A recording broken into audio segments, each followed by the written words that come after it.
खे सलाम सलाम सुन, मुझे सिंध खे सलाम सलाम सुन।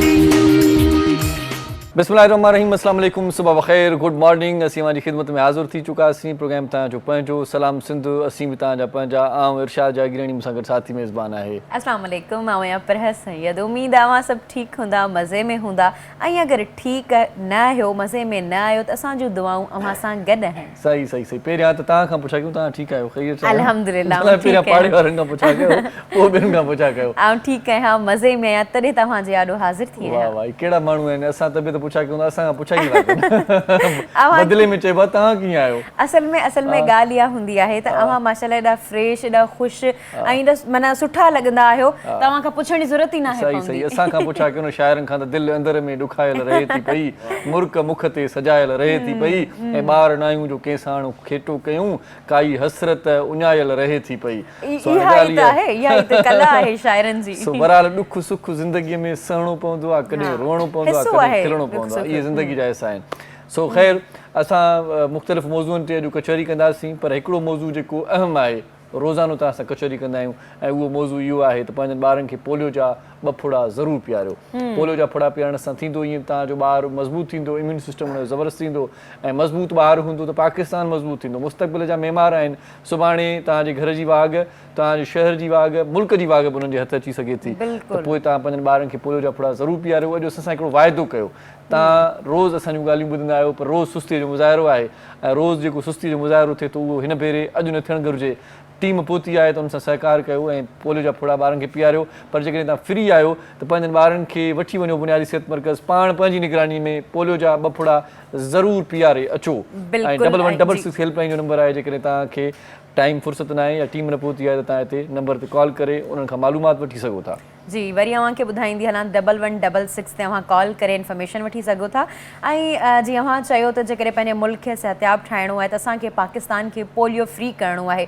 सो जो वर्ल्ड वाइड असां ॻाल्हि करियूं त पूरी दुनिया पोलियो खां आज़ादु थी चुकी आहे, सिर्फ़ु अफ़गानिस्तान ई पाकिस्तान बचियो आहे। अफ़गानिस्तान वारा अफ़गानिस्तान में ॼाणनि जेको करिणो अथनि, पर असांखे पाकिस्तान जो सोचणो आहे। गवर्नमेंट असांजे बारे में, जेका गवर्नमेंट आहे उहा असांजे बारे में सोची रही आहे, त असांखे हाणे पाण खे सोचणो आहे। असां हर को पंहिंजो पंहिंजो फ़र्ज़ु निभाए, असां पंहिंजो फ़र्ज़ु निभाए रहिया आहियूं। अव्हांखे इन्फॉर्मेशन ॾेई करे गवर्नमेंट तव्हांखे वैक्सीन ॾेई रही आहे, डॉक्टर्स वञी करे तव्हांखे वैक्सीन जो इन्फॉर्मेशन ॾियनि पिया, उनखां अलावा वर्कर्स अची करे अव्हांजे घरनि में अव्हांखे हणनि पिया। त तव्हांखे जेकॾहिं का बि वरी बि कंफ्यूजन अचे त 1166 ते अव्हां कॉल करे सघो था, राब्तो करे सघो था।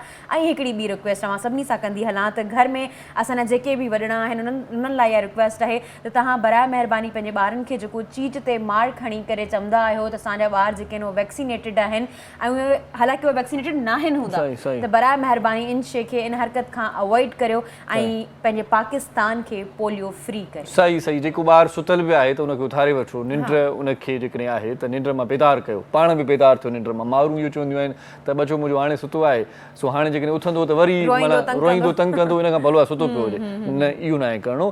तव्हांखे पंहिंजे ॿार खे पोलियो जा फुड़ा ज़रूरु पीआरणा आहिनि। हू सुतल आहे त उनखे उथारे वठो, हुनजी निंड ख़राबु भली कयो, उनजो मुस्तक़बिल ख़राबु थियण खां बचायो। पंहिंजनि ॿारनि खे पोलियो जा फुड़ा पीआरियो। हर भेरे हर ॿार खे, जेको बि 5 सालनि जो ॿारु आहे, उनखे पोलियो जा फुड़ा ज़रूरु पीआरियो। जेकॾहिं तव्हां सफ़र में आहियो त बस स्टैंड ते किथे तव्हांखे टीम ज़रूरु मिलंदी। प्लेटफॉर्म रेलवे स्टेशन ते मूं ॾिठा आहिनि त दोस्त रोटरी जा ख़ासि तौर ते इन ॾिस में तमामु घणो सरगर्म आहिनि पोलियो जा फुड़ा पीआरण में, त उहे दोस्त तव्हांखे मिली वेंदा। हर जॻह ते मुयसरु आहिनि। तव्हां जेकॾहिं टूल प्लाज़ा क्रॉस कंदव त उते बि तव्हांखे मिलंदा। फ्री ऑफ कॉस्ट गवर्नमेंट एॾो सहकार करे रही आहे, डॉक्टर्स अव्हांखे ॿुधाए रहिया आहिनि, मीडिया ते अव्हांखे इहा इन्फॉर्मेशन मिले थी। त अव्हां जो जेकॾहिं इहा ॻाल्हि करियूं त असांजे बिल्कुलु बि फ़ाइदे में न आहे। अव्हांजो पंहिंजो फ़ाइदो आहे। अव्हांजो ॿारु जॾहिं अव्हांजे अॻियां माज़ूर वेठल हूंदो त कहिड़ी न ॾुख वारी ॻाल्हि आहे, ऐं पाण खे हिकिड़ी ॾुख त थींदो आहे, पर असां वटि हमूमन जी असां ज़िक्र कयो पहिरीं त शर्मिंदगी बि थींदी आहे। असां हुन ॿार खे घर में लिकाईंदा आहियूं त असांजो ॿारु माज़ूर आहे, उहो सिर्फ़ु फिज़िकली न पर मेंटली माज़ूर बि थी वेंदो आहे। त बराए महिरबानी तव्हां पंहिंजे ॿारनि खे पोलियो जा 2 क़तरा ज़रूरु पीआरियो। ऐं अव्हां सां इहो बि शेयर कंदा हलूं त 5 साल खां जेके नंढा ॿार आहिनि उन्हनि खे अव्हां पोलियो जा 2 क़तरा पीआरियो। ऐं उनखां अलावा पोलियो जा क़तरा जेके आहिनि अव्हां बार बार बि पीआरींदा त बि मसइलो न आहे, उनमें को इशू न आहे। उहे जी इफेक्टेड हुजनि, मतिलबु साइड इफेक्ट हुजनि, त उनखे साइड इफेक्ट बि न आहे। हाणे त सभिनी मौलवियुनि, मुफ़्तियुनि, डॉक्टरनि, वकीलनि सभिनी चई छॾियो आहे त बाबा पोलियो जा फुड़ा ज़बरदस्त तव्हांजे इम्यून सिस्टम खे बहितर बणाइनि था ॿारनि जेके, सो ॿारनि खे पोलियो जा फुड़ा हर भेरे पीआरियो। ऐं जीअं पहिरियों ॻाल्हि कई त हिकिड़ो भेरो जेकॾहिं पी वठनि था त ॿिए भेरे वरी तव्हां परेशान हूंदो, हाणे पीआरियासीं वरी पीआर बाछा भला, सो वरी पीआरे सघजंदा, कोई हिन जो साइड इफेक्ट न आहे, कुझु बि न थींदो, तव्हांजा ॿार मज़बूत महफ़ूज़ रहंदा। महफ़ूज़ ॿार, मज़बूत ॿार, पाकिस्तान मज़बूती आहे हिन में। सो पंहिंजनि ॿारनि खे पोलियो जा फुड़ा ज़रूरु पीआरियो, सुस्ती न आहे करणी, गुज़ारिश आहे निमाणी हथ ॿधी अर्ज़ु कयां थो, अॼु वारो कयो, बसि हाणे वारो कयो, पोलियो खे पाण माना भॼाइणो आहे, पाण खे ख़तमु करिणो आहे, पाकिस्तान खे पोलियो खां फ्री करिणो आहे। असांखे इहो ॿुधणो आहे त असांजो जेको वर्ल्ड वाइड में जेके मुल्क आहिनि जेके फ्री थी चुका आहिनि पोलियो खां, पाकिस्तान बि उन्हनि में। सही सही, अॼु रोज़ानी जीजल अख़बार में अरबा जो ॾींहुं आहे, 25 मई आहे 2022। सो वधीक इस्लामी तारीख़ कहिड़ी आहे तव्हांखे पिरया ॿुधाईंदी? जी 23 शवाल आहे। उन खां अलावा मूंखे इहो बि ॿुधाईंदी हलां, जेकॾहिं तव्हांजे हथ में जीजल अख़बार नाहे पयल, तव्हां www.delhijijal.com ते वञी करे ऑनलाइन बि न्यूज़ पढ़ी सघो था, हिन में ॾिसी सघो था त अॼु छा आहे। छो जो असां जॾहिं न्यूज़ पेपर पढ़ंदा आहियूं असांखे ख़बर पवंदी आहे त दुनिया में छा हली रहियो आहे। न्यूज़ में हर मौज़ू ते लिखियलु हूंदो आहे, स्पोर्ट्स ते, शॉबिस ते, पॉलिटिकल। ऐं जेकॾहिं आउं पहिरीं नज़र विझां पहिरीं ख़बर ते, हेडलाइन ते, त उहा इहा आहे त इस्लामाबाद में तमाशो करणु न ॾींदासीं, वफ़ाक़ी काबीना तहरीक इंसाफ़ जो लॉन्ग मार्च रोकण जो ऐलान करे छॾियो। अॼु इन हवाले सां ॾाढी माना ॾुखाई थी सूरत हाल थींदी, अलाह ख़ैर करे, छो त ॿई ताक़तवर धुरियूं आहिनि। हुकूमती धुर बि आहे, इमरान ख़ान साहिब जेके वर्कर आहिनि उहे बि कफ़न पोश वर्कर निकिरी चुका आहिनि मैदान ते। अलाह ख़ैर करे, अलाह असांजे मुल्क जो हामी नासिर हुजे। सियासतदाननि जी ख़बर नथी पए पाण में, कॾहिं ठहियल आहिनि कॾहिं कावड़ियल आहिनि, अवाम विच में बि पीसजी रहियो आहे, भोगे रहियो आहे। नौजवान उन्हनि खां इहा गुज़ारिश, तव्हां पंहिंजे फ्यूचर खे ॾिसो, हे पाण में ठही वेंदा, तव्हां सभु रुली वेंदा। बहरहाल PTI जो अॼु लॉन्ग मार्च इस्लामाबाद सेल फ़ौज तलब न्यूट्रल्स ऐं जजनि खे पैगाम ॾियां थो त ही फ़ैसिले जी घड़ी आहे, इमरान ख़ान चयो आहे। ऐं इन खां अलावा जेकॾहिं अॻियां ॻाल्हि कयूं त लाहौर में तहरीक इंसाफ़ ख़िलाफ़ क्रैक डाउन दौरान फायरिंग, पुलिस एहलकार शहीद थी विया। इमरान ख़ान खे अचणु न ॾियो, लॉन्ग मार्च हुकूमत न एस्टेब्लिशमेंट ख़िलाफ़ आहे, मरियम नवाज़ इहो चयो आहे। इन खां पहिरियां जो आउं ॿियनि ख़बरुनि ते निगाह विझां, पर आउं चाहियां थो त अॼु टाइम बि शॉर्ट आहे त पाण शोबिज़ जे पेज ते निगाह विझूं त मार्च में बुशरा बीबी जे न अचण ते इफ़त उमर सवाल उथारे छॾियो। सो चवे पई त बुशरा बीबी जेकॾहिं मार्च में नथी अचे ऐं उनजे लाइ इहो चयो वियो त उहो घरेलू औरत आहे, त बाक़ी जेके औरतूं मार्च में अचनि पियूं छा उहे घरेलू न आहिनि, उन्हनि खे कमकार न आहे, उहे सफ़ा वांदियूं आहिनि। इन जो चवण जो मक़सदु इहो आहे जेको मां तव्हांखे खोले करे ॿुधायो। ऐं पाकिस्तानी ड्रामा भारतीय TV स्क्रीन ते ॾेखारण जी इजाज़त मिली वई। इहा पाकिस्तानी ड्रामनि जे हवाले सां ॾाढी ज़बरदस्त ख़बर आहे। पाकिस्तानी ड्रामा ॾाढा सुठा थींदा आहिनि, पाण मुख़्तलिफ़ शयूं ॾिसंदा आहियूं। भारतीय जेकी फिल्म स्टार बि आहिनि अक्सर इंटरव्यूज़ में पाकिस्तानी ड्रामनि जी वॾी साराह कंदे नज़र ईंदा आहिनि। सो इन खां सवाइ खोड़ सारियूं ख़बरूं अॼोके अख़बार में क्रिकेट जूं बि आहिनि, तव्हां पढ़ी सघो था। रोज़ानी जीजल अख़बार, इन अख़बार जो chief editor doctor Abdul Karim Rajpar साहिबु आहे। वेझे हाकर खे चई छॾियो तव्हांजे दरवाज़े ते अख़बार पहुची वेंदी, पर जेकॾहिं तव्हां वर्ज़िश कंदव, टहल टकोर बि थी वेंदी, घुमंदा फिरंदा वेंदो, अख़बारी स्टॉल ते वेंदो त रोज़ानी जीजल अख़बार बि पढ़ी वठंदो, ॿ टे ॿियूं अख़बारूं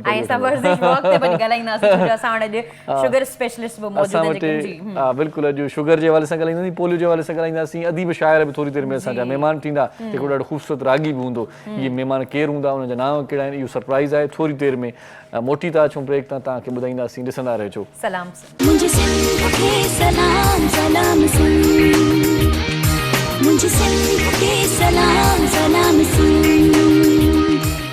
सलाम सिंध में हिकु भेरो वरी तव्हांखे भलीकार चऊं था। मुज़ महिमान पहुची चुका आहिनि, रंग रची चुका आहिनि, ऐं गॾोगॾु तव्हां जेकॾहिं असांजे प्रोग्राम में टेलीफोन कंदव त रौनक ॿीणी थींदी, असांखे मज़ो ईंदो। फीडबैक ॾींदा आहियो तकिड़ो त पोइ असांखे वरी प्रोग्राम कंदे ॾाढो मज़ो ईंदो आहे। त असां चवंदा आहियूं त एॾो सुठो फीडबैक मिले थो, माना प्रोग्राम सुठो वञे थो। ईअं न आहे त प्रोग्राम जे हवाले सां तव्हां रुॻो असांजी तारीफ़ कयो, का जेकॾहिं सलाह आहे, का ॻाल्हि लिखणु चाहियो था, सजेशन आहे, हा असांजे बारे में बि चई सघो था त इरशाद तूं घणो ॻाल्हाईंदो आहे, घटि ॻाल्हाए त मां घटि ॻाल्हाईंदुमि। सो तव्हां सजेशन्स बि ॾेई सघो था असांजे प्रोग्राम में त छा छा हुजणु घुरिजे। अॼु मौज़ महिमान ॾाढा सुठा माना हितां पहुची चुका आहिनि, केरु आहिनि ऐं छा कंदा आहिनि, प्रोग्राम में कहिड़ी कचहरी थींदी, इन हवाले सां तव्हांखे फिर ॿुधाईंदी।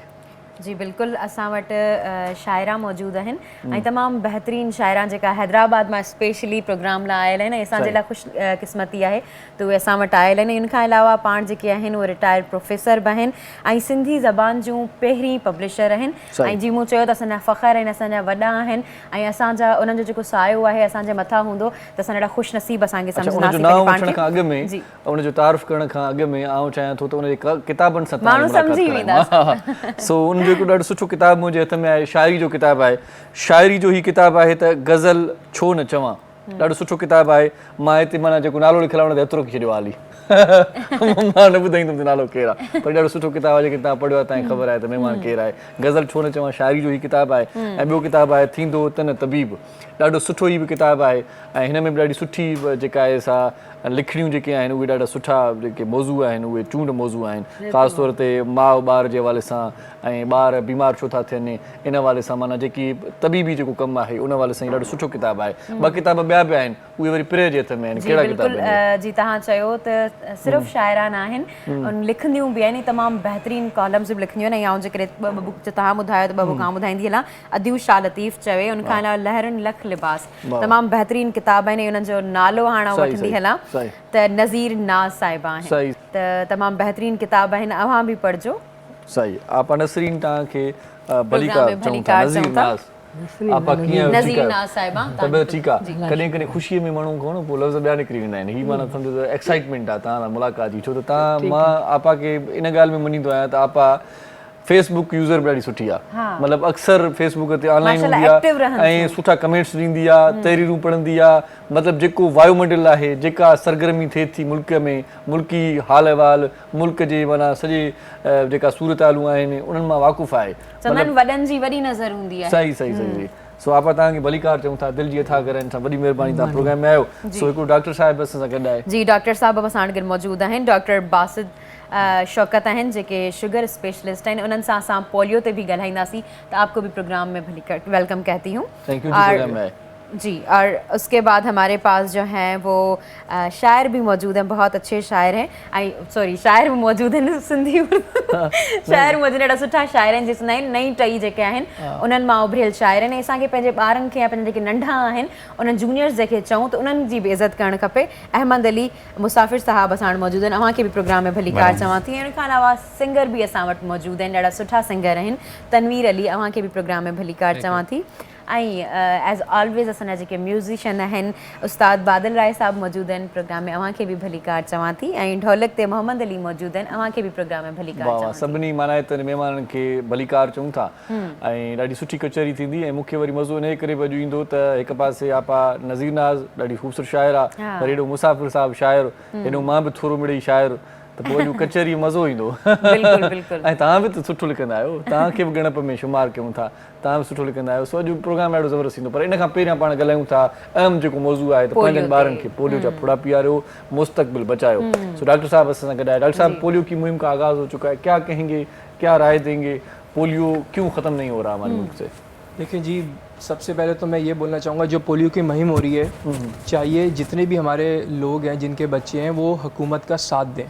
कि जो मिसकॉन्सेप्ट्स फैलाए जा रहे हैं सोशल मीडिया पर या दूसरी तरफ, ये सिर्फ मिसकॉन्सेप्ट्स हैं, ये बातों की हद तक हैं। सही।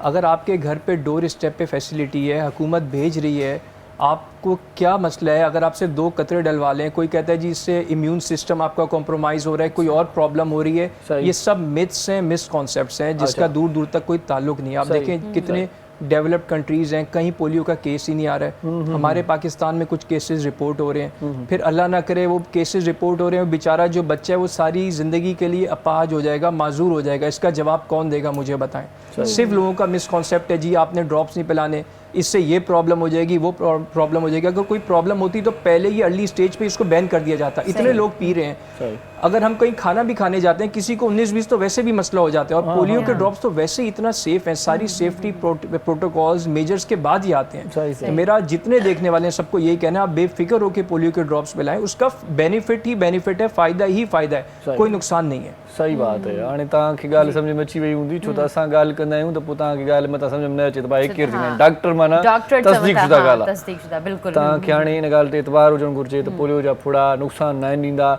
हर भेरे हर ॿार खे पोलियो जा फुड़ा पीआरणु घुरिजनि। अच्छा डॉक्टर साहब, जी जी हमें ये बताइएगा कि गवर्नमेंट भी सहकार कर रही है, गवर्नमेंट भी हमें दे रही है चीज़ें, तो फिर भी ये चीज़ ख़त्म क्यों नहीं हो रही, एराडिकेट क्यों नहीं हो रही चीज़? देखिए, लोग वो सुनना चाहते हैं जो उनको लगता है कि अच्छा है। अच्छा, जो जिसको कहते हैं ना, no knowledge is better than the wrong knowledge. Wrong knowledge, exactly. अगर किसी को जो मिसकॉन्सेप्ट्स हैं वो आगे फैला रहे हैं, और बेचारे हमारे अवाम इतने वो हैं जिन्हें कुछ पता ही नहीं है, वो लोगों की बातों में आ जाते हैं। आपके सामने मिसाल है, अगर आप किसी को देख रहे हैं बेचारा हमारे पेशेंट्स भी अगर कुछ आते हैं, हम देख रहे होते हैं कोई बेचारा पोलियो को, तो हमें इतना अफसोस होता है कि काश ये उस वक्त कतरे पी लेता, काश किसी की बातों पे नहीं आता।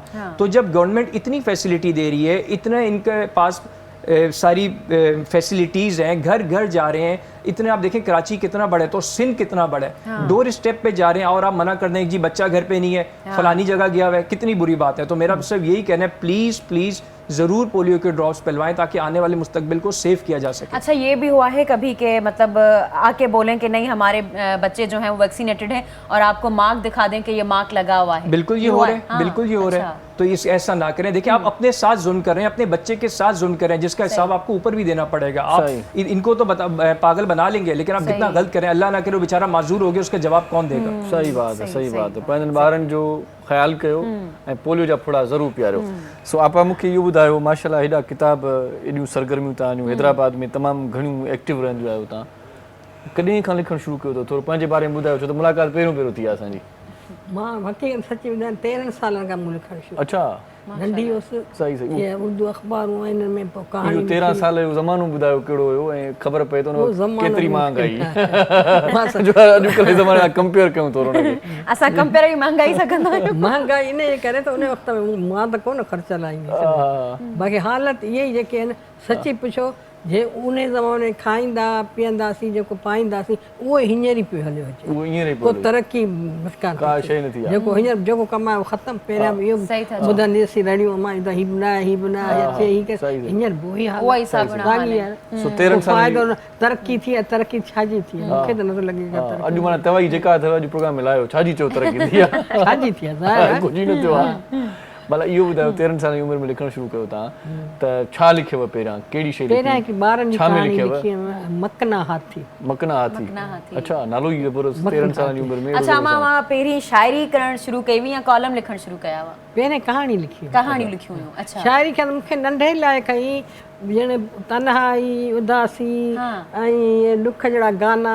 उन वक़्त में नूरजान जा गाना, क्या मिल गया भगवान तुझे दिल को दुखा के, अरमान के न के, ये गाना। ॿियो पत्थर का मिला तकी और कहा का बिछो न मेरी लाश। अम्मा चवंदी छोरी तुंहिंजे हिन उमिरि में छा आहे, माण्हू ख़ुशी जे करे मां इहे गाना ॾुख जा ॻाईंदी, मूंखे वणंदा हुआ। असांजे पाड़े में निमाश लॻंदी। ॾुख जा गाना छो वणंदा? ॾुख हुयो छा को दिलि में? न बसि अलाए कहिड़ो थियो, माण्हू चवंदा आहिनि, पर मां चवंदी आहियां अलाए कहिड़े अहिड़ो को अॻिले जनम किताब पढ़ी पढ़ी में चवंदा ज़ाहिर आहे पोइ जनम बि आहे। पोइ रूह तव्हां जेको पुराणो आहे जेको अञा ताईं उन दौर में मूंखे कंहिं न उञायल, हिन दौर में मां ओड़ी रही आहियां। अच्छा, ॾुख जा गाना हाणे बि ॿुधो था? हाणे हिन ज़माने में ज़ाहिर आहे शाइरी में तव्हांखे ॾुखी नज़र दुख दर्द माना हीअ किताब मां घर खणी वञा त रोआ न रुगो? रोईंदा कोन, तव्हांखे हिकिड़ो अहसासु थींदो की कीअं हिकिड़ी औरत कीअं वेही ॾुख बरदा। ख़ैर बहरहाल वही त दिलि जे जज़्बान में ॾुखनि जो ज़िक्र न आहे। सही सही सही। पोइ मुंहिंजे अंदर जी उञ आहे। पोइ 13 साल में लिखणु शुरू कयो जेको, पोइ ईअं लिखंदी। केतिरा किताब मार्केट में आया तव्हांजा? लिखी चुका है। तने कोन, तने ॿारनि जा लिखंदी। हाणे ताईं हिन वक़्त ताईं घणा किताब? हींअर ताईं 60 अची चुका आहिनि। वाह माशाल्लाह, वाह वाह। इहो सिंधी ॿियनि जा, जंहिंमें वॾी राइटरनि जा, सभिनी जा, अख़्तर बलोच जो डायरी छपरायम, मां सिंधी पब्लिशर भी आहे। मुंहिंजा 8 किताब ज़ाती ऐं हर मौज़ू ते आहिनि, तख़लीक़ी ऐं कहाणियूं, शाइरी ऐं ॿिया मुख़्तलिफ़ जेके ॿारनि ते, साहित्य ते, बसि इहे सभु। वाह वाह, सच किताब। मां मौज़ू खे छॾियो कोन अथमि, सभई किताब छॾे जागराणी ॿुधाए त उनखे पूरो कयां। वाह वाह, बसि 2-3 मौज़ू सोचूं था जेके नवां हुजनि। हेॾे मुसाफ़िर वेठो आहे, इहो बि शाइर आहे। सो साईं तव्हां भला कीअं शाइर थियो? मुसाफ़िरीअ में को रस्ते में ख़्यालु आयो त मुसाफ़िर थियो? छा ख़्यालु? असल में छा साईं, शुरू में जंहिंमहिल ॿार जंहिंमहिल नंढा हुयासीं असां, पढ़ंदो हुयुसि तक़रीबन 9 दर्जे में। अच्छा, उन वक़्तु मुंहिंजी उमिरि 11 साल। 11 सालनि जी उमिरि में पहिरियों गज़ल लिखियो हुयो। अच्छा, गज़ल लिखियो? पहिरियों गज़ल लिखियो। गज़ल छो लिखियो? सूरत छा हुई? छा हुयो असल में उन वक़्तु? कहिड़ी ज़रूरत पई गज़ल जी? थी वेंदो आहे बसि इहे, कॾहिं कॾहिं तव्हां पाण शाइर आहियो त तव्हां पाण ईअं कोन सोचंदो त साईं मूंखे हाणे शाइर थियणो आहे। सही ॻाल्हि। थी वेंदो आहे कॾहिं कॾहिं तकलीफ़ कुदरती। उन टाइम में असां ॿुधंदा हुयासीं मुरीद अब्बास, मास्टर मंज़ूर, मुरीदाबाद वीचारो गुज़ारे वियो, उन खां पोइ मुनीर आयो, उन में तव्हांजा कलाम पवंदा हुया। मुनीर तव्हां कई उते ॻोठाई आहियो तव्हां, त ईअं ई हलंदे हलंदे पोइ उहो गज़ल वरी मज़ूद खे काई इस्लाह कजे, पोइ वेहंदा हुयासीं, वरी हिते राग जी तरफ़ आयासीं। उन टाइम में किताब वग़ैरह नाहे लिखियो अञा ताईं? किताब नाहे, अख़बारुनि में, रिसालनि में छपिया। ईअं वरी उन गज़ल खे वरी अॻिते आंदोसीं, वरी उन खां पोइ जेको आहे मुसाफ़िर जेको तख़ल्लुस हो उहो मूंते अहमद ख़ान मदोश रखियो। जी जी, मां पखी या प्यार जो सोचियो त हे प्यार जो पखी थो लॻे, मुसाफ़िर आहे उडरी बि थो लॻे। उहो हिकिड़ी ईअं हुयो त हिकिड़ी महफ़िल में वेठा हुआसीं, हुते मूं चयो ॼाणे कंहिंखां इस्लाह कजे, पोइ हीउ बुज़ुर्ग माण्हू हुयो, असीं नंढड़ा ॿार माण्हू, हुते वियासीं। मुंहिंजो यार हीउ अहमद ख़ान मदोश आहे या ॿियो कोई आहे, कंहिं दोस्त खे चयो अहमद ख़ान मदोश आहे। मूं पंहिंजो पनो कढी वरी हुनजे भरिसां रखी छॾियो, मां गज़ल पढ़ी करे उते नालो छा आहे तुंहिंजो? अच्छा, चङो चयो ईअं चई नालो छा आहे, मां भरिसां रखी छॾियो, हुन सम्झो हूंदो त मुंहिंजो गज़ल हलाया किरी पाके मुंहिंजो अहमद चवंदा इहो असांजो नालो आहे, ज़ात छा आहे, सूमरो आहियां। चई वरी ज़ात बि असांजी, बुज़ुर्ग माण्हू हुयो, असांजे ॾाॾा जी उमिरि जो, ॻाल्हाइण जो ॾाढो नरम मिज़ाज माण्हू हुयो, तव्हां सां मुलाक़ात थियूं हुयूं। पोइ ईअं कंदे कंदे छा कंदा आहियूं, पढ़ंदो आहियां, शाइरी कंदा, हीअ गज़ल लिखियो, हीअ तुंहिंजो गज़ल आहे, मुंहिंजो गज़ल आहे, ऐं भला हिनखे ॻाए ॿुधा। अच्छा, वड़े वाह। वरी हुनखे ॿुधायोसीं, उन वक़्तु मूं पहिरियों गज़ल लिखियो त दिलि जे आकाश ते चंड चमकी पियो, सादुल फुर्तान जे प्रोग्राम में ॻायो वियो हुयो। दिलि जे आकाश ते चंड चमकी पियो, राति आयो पिरी मन मुरकी पियो, मूं उदासनि में घारियो घणो वक़्तु हो, पर मिलियो जो सॼण जीव झरकी पियो। हुन सॾे जॾहिं सीने सां लातो मूंखे, लुड़क लारूं लड़िया साहु सुॾकी पियो, सा गुलनि में बि ख़ुशबू न अहमद हुई, हुनजे ईंदे ई मौसम बि महकी पियो। हे त शाइर असली शाइर आहे, भलो शाइर आहे, तंहिंजे करे ॾुबरो पियो आहे। शाइर दर्दनि में ॾुबरा हूंदा आहिनि, असली जेके हूंदा आहिनि, जेके थुला ॾिसो न उन्हनि खे माना दर्द घटि आहे, उहे माना शाइर त हलाए पर उहे घटि माना दर्द उन्हनि वटि घटि आहे। जेके ॾुबरा ॾिसो त माना इहे आवी पची माना रास्ते आहिनि। सो हाणे हिकिड़ो सुठो कलाम ॿुधायूं तव्हांखे, छा ख़्याल आहे तव्हांजो? आपा कलाम हिकिड़ो ॿुधायूं तव्हांखे, नूरजहां खे जेको तव्हां ॿुधो आहे, तनवीर अली खे ॿुधो, छा ख़्याल आहे? वाह भली, वाह वाह, वाह वाह साईं। प्यार करूं,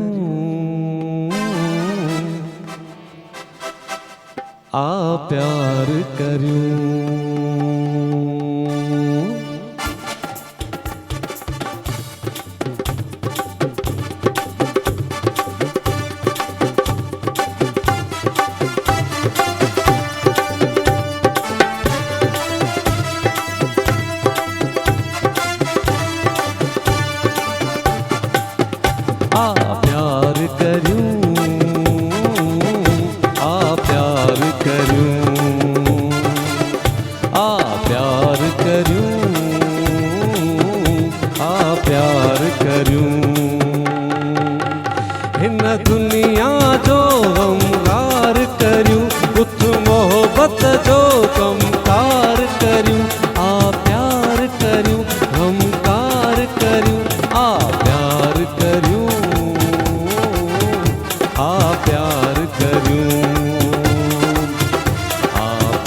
करूं, कुछ दिल का हल्को पार करूं, गम अज प्यार करूं आ प्यार करूं आ प्यार करूं आ प्यार करूं आ प्यार करूं।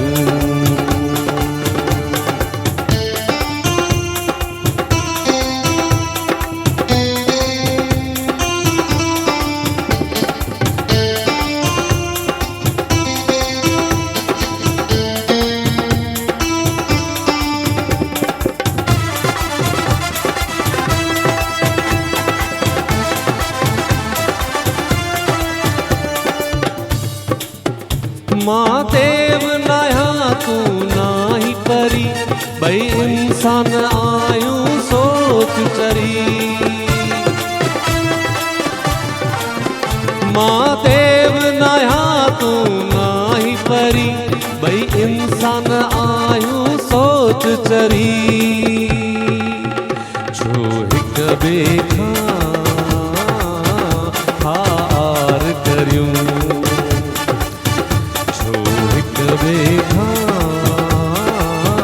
हार करूं। कुछ दिल का हल्को पार करूं कुछ मोहब्बत जो कमकार करूं कमकार करूं कमकार करूं आ प्यार करूं आ प्यार करूं आ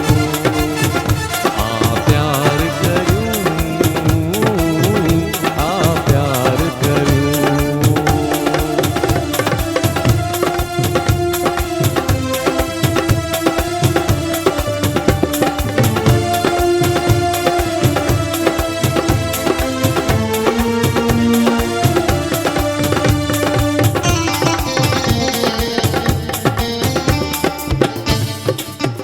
जो ॾींहुं आयूं सो शींहुं आयूं निर्वार बणाया नींहुं आयूं। जो ॾींहुं आयूं सो शींहुं आयूं निर्वार बणाया नींहुं आयूं। उस्ताद इहो इज़हार करियूं इहो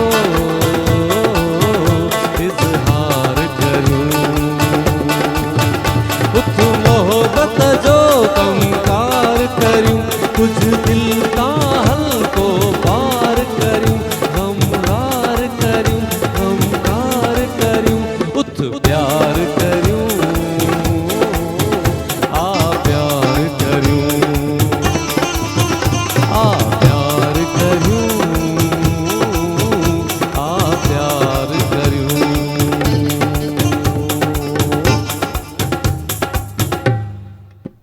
उस्ताद बुखारी जी शायरी पंहिंजी जॻह ते भली पर इहो स्टाइल तवारो भलो उस्ताद जेको चई उथ प्यार कयूं पाण वठूं था हिते ब्रेक असांजो डायरेक्टर चए थो प्यार पोइ कजो पहिरियां ब्रेक वठो केॾा न वञो असां सां गॾु रहिजो। सलाम सिंध मुझे सिंध के सलाम सलाम सिंध मुझे सिंध के सलाम सलाम सिंध। सलाम सिंध में हिकु भेरो वरी तव्हांखे भलीकार चऊं था ख़ुशि आमदीद लख थोरा तव्हां असां सां गॾु आहियो। अॼु मौज़ूद महिमान जेकी पहुतल आहिनि उन सां कचहरी जो सिलसिलो असांजो कंटिन्यू आहे ऐं उहो जारी रखंदासीं। डॉक्टर साहब असां सां गॾु आहे पोलियो जी मुहिम पे आहे। बिल्कुल पोलियो डॉक्टर साहब हमें ये बताइएगा कि जैसे पूरी दुनिया वर्ल्ड वाइड जो है वो पोलियो से फ्री हो चुकी है, सिर्फ पाकिस्तान और अफगानिस्तान रहा है, तो ये क्या हमारी अपनी मेंटलिटी है कि हम अभी तक इस चीज़ से आज़ाद नहीं हो पा रहे? बिल्कुल देखें जी, ये मेंटेलिटी है और मैं दोबारा बार बार कह रहा हूँ मिसकॉन्सेप्ट्स है।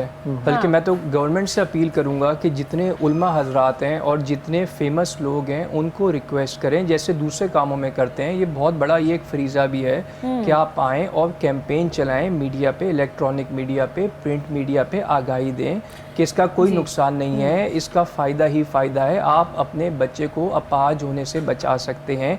जो हम लोग करते हैं, जैसे मैंने अभी बात की कि अगर वो पोलियो वर्कर आ रहे हैं बेचारे, वो आपके डोर स्टेप पे आपके लिए आ रहे हैं, आप उनको कहते हैं जी बच्चा घर पे नहीं है, वो गया हुआ है, वो फलानी जगह गया हुआ है, वो पता नहीं कब आएगा। वो बेचारे बार बार पूछते हैं, अच्छा हम वेट कर लेते हैं, फिर भी उन बेचारों से इतना गलत बर्ताव करते हैं कि वो मजबूर हो जाते हैं, चले जाते हैं। इन सब मिसकॉन्सेप्ट्स को दूर करने की ज़रूरत है। सबको चाहिए गवर्नमेंट को साथ लेके चलें, एक कॉमन मैसेज दें, ताकि जितने लोग भी हैं वो कहें नहीं ये लोग सही कह रहे हैं। जो एक आध लोग उनके ख़ानदान वाले हैं, रिश्तेदार हैं, जो गलत बयानी कर रहे हैं, वो उस पर ध्यान ही ना दें। सर लेकिन मीडिया भी अपना रोल अदा कर रहा है, उसके अलावा गवर्नमेंट भी अपना रोल, सब अदा कर रहे हैं, लेकिन ये फिर भी मिसकॉन्सेप्ट जो हैं वो खत्म होने का नाम नहीं दे रहे। कुछ गांव देहातों में मीडिया इतना नहीं देखा जाता, वहाँ ये चीज़ें नहीं देखी जाती, इस वजह से इलिटरेट इलाका है, शायद इस वजह से वहाँ पे ये केसेस शायद ज़्यादा रिपोर्ट हो रहे हैं, वहाँ आगाही नहीं जा रही। तो वहाँ गवर्नमेंट को चाहिए कि वहाँ किस तरह पेनिट्रेट किया जा सकता है, वहाँ डोर टू डोर कैंपेन चलाएं, उनको कोशिश करें कि वो उस पे आ जाएं और वो ड्रॉप्स पिलवा लें। अच्छा सर, पोलियो जो है वो ड्रॉप्स हम कभी भी पी सकते हैं, मतलब एक बार पी लिया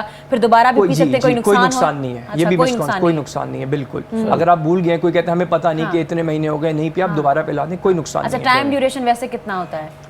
अगर आपने एक बार पिला दी, आप 3 महीने, 6 महीने, साल का भी होता है, साल बाद भी पिला सकते हैं, कोई इशू नहीं है। जैसे फॉर एग्जांपल बीच में इन्होंने मुहिम शुरू की थी, एयरपोर्ट्स पे भी थे, 3 महीने के बाद भी है, रेलवे स्टेशन पे भी थे, तो हमारे बच्चे तो जी एयरपोर्ट्स पे भी थे। जितनी बार अगर वो जा रहे हैं, 3 महीने बाद जा रहे हैं, 4 महीने बाद अगर कोई विजिट करे, आप पिलवा लें, कोई उसका नुकसान नहीं है, इसका फ़ायदा ही है। सही आप मूंखे इहो ॿुधायो, हाणे तव्हां त माशाल्लाह किताब तव्हांजा पढ़ंदासीं बि सही, कुझु पढ़िया पिया आहिनि, पर तव्हां हिकिड़ो ॾाढो सुठो मैगज़ीन निकिरंदो हुयो सरतियूं, उन जूं एडिटर बि रहियो, उहो एक्सपीरियंस तव्हांजो कीअं रहियो?